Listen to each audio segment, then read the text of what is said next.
Hello students, next question करते हैं। Question कह रहा है कि आपके पास एक कैपेसिटर है और उन कैपेसिटर प्लेट्स के बीच में एयर है, सेपरेशन डी है, तो वो कैपेसिटेंस है उसका C1।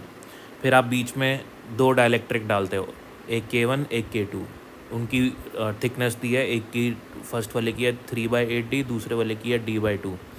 तो प्लेट्स कैसे रख रहे हो ये मैटर नहीं करता, कैसे मतलब पोजीशन क्या है प्लेट्स की, मतलब दोनों साथ में है या दोनों अलग अलग है, क्योंकि बची हुई जो पोजीशन होगी प्लेट की, क्योंकि टोटल डी है, इतनी T1 है इतनी T2 है, तो बची हुई में एयर होगी, और वो बची हुई कितनी होगी 1/8D।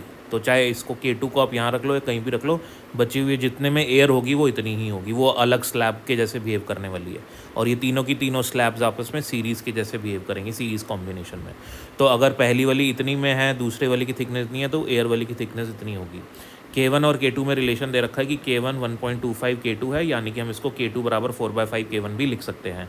और हमको ये भी दिया हुआ है क्वेश्चन में कि जब स्लैब नहीं होती तो तो कैपेसिटेंस C1 होता है, जब स्लैब होती है तो तीन स्लैब्स होती हैं, एक एयर वाली, तो कैपेसिटेंस C2 होता है, और C2 और C1 में ये रिलेशन है। तो आपको क्वेश्चन पूछ रहा है कि K1 कितना होगा, K1 की वैल्यू निकाल के बताइए। तो जब तीन स्लैब्स या दो तीन कितनी भी स्लैब सीरीज़ में लगाई जाती हैं, एन स्लैब सीरीज़ में लगाते हैं, तो उनका जो इक्विवेलेंट का फॉर्मूला होता है वो होता है epsilon not a T1/K1, T2/K2, T3/K3 and so on, जितने भी स्लैब्स हैं। ठीक है, तो यहाँ पे अपन T1 T2 और ये T3 है अपना, ये T3 है अपना, सबकी वैल्यू पता है, K1 K2 K3, ये K1 K2 K3 सबकी वैल्यूज़ पता है अपन को। वैल्यूज़ पुट करेंगे, epsilon not a T1/K1, so T1 है अपना 3D/8, तो ये T1/K1, ये T2/K2, ये T3, और एयर का डाइलेक्ट्रिक 1 होता है तो 1 आ गया। ठीक है, अब ये D अपन ऊपर ले लेंगे, एप्सिलॉन नॉट A/D ऊपर बन जाएगा अपने पास। और K2 की वैल्यू अपन को पता है, K2 की वैल्यू है 4/5 K1, तो यहाँ पे 4/5 K1 वैल्यू पुट कर दी, मल्टीप्लाई करेंगे, ये 5 ऊपर चला जाएगा और यहाँ पे आ जाएगा 8। ठीक है, तो ये अपने पास C2 की वैल्यू निकल गया। अब अपन को पता है कि C2 2C1 के बराबर है, क्वेश्चन में दिया हुआ है C2 2C1 के बराबर, और C1 क्या है, C1 simple epsilon not A/D है। तो ये जो ऊपर एप्सिलॉन नॉट A/D आ रहा है, और ये C2 की वैल्यू यहाँ लिख लेते हैं अपन, ये पूरा का पूरा C2 हो गया अपना।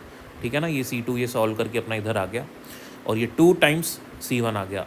अब अपने पास सीधा सीधा एप्सिलॉन नॉट A/D कैंसिल हो गया, तो बचेगा क्या अपने पास, यहाँ पे आप देख सकते हो, यहाँ पे डिनोमिनेटर में 8 कॉमन है, उसको ऊपर ले लेंगे अपन, तो 8 ऊपर आ जाएगा, बाकी 3/K1, 5/K1 और 1 ये बचेगा, और राइट साइड में सिर्फ 2 बचेगा, 2 और ये 8 कैंसिल होकर इधर 4 बचेगा। ठीक है, अब क्या करते हैं अपन, 3/5K1 प्लस 5/K1 को सॉल्व करेंगे तो 8/K1 प्लस 1 बचेगा अपने पास। ठीक है, और अब अपन इधर क्रॉस मल्टीप्लिकेशन कर देते हैं, तो आएगा 8/K1 प्लस 1 बराबर 4, 1 उधर चला जाएगा, तो 8/K1 बराबर 3, यानी कि K1 बराबर 8/3, यानी कि 2.66 आंसर। Thank you.